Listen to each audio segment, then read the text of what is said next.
सदाशिवसमारम्भां शंकराचार्यमध्यमाम् अस्मदाचार्यपर्यन्तां वंदे गुरुपरंपरा। बोलो भारत माता की जय।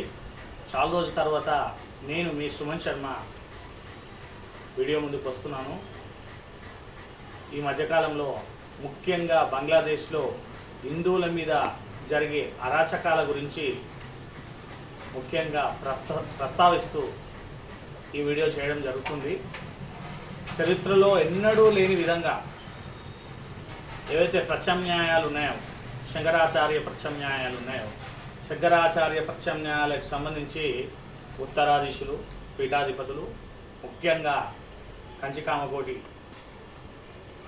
సంస్థానము, అలాగే ద్వారకాధీశులు, అలాగే ఒరిస్సా, ఈ రకంగా అందరూ కూడా ఒక చోటికి వచ్చి ఒక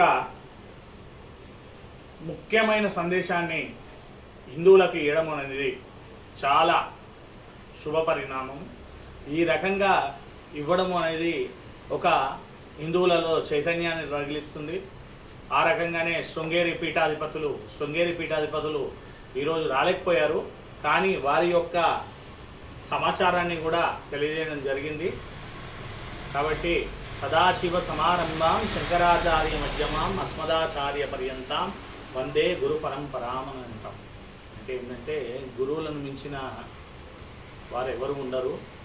మనకు హిందూ సాంప్రదాయంలో ఏవైతే శంకరాచార్యులు స్థాపించిన ప్రత్యామ్నాయాలు ఉన్నాయో ఇవన్నీ కూడా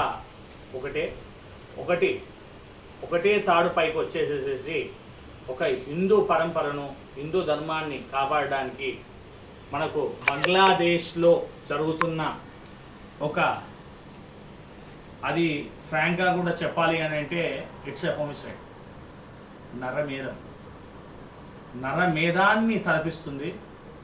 అలాంటి నరమేధం అనేది మరి ప్రపంచంలో ఏ దేశంలో కాకూడదు।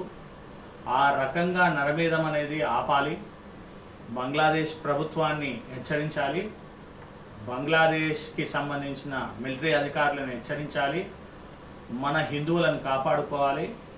అలాగే అక్కడ ఉన్న హిందువులు ఎవరైనా మన భారతదేశానికి వచ్చేది ఉంటే 100% మనము వెల్కమ్ చేసి వాళ్ళకు షెల్టర్ కల్పించాల్సిన బాధ్యత ఒక హిందూ దేశంగా మనకు ఉంది। కాబట్టి దయచేసి ఈ విజ్ఞప్తిని మన్నించాలని చెప్పి కోరుకుంటూ సైనింగ్ ఆఫ్ సుమన్ శర్మ।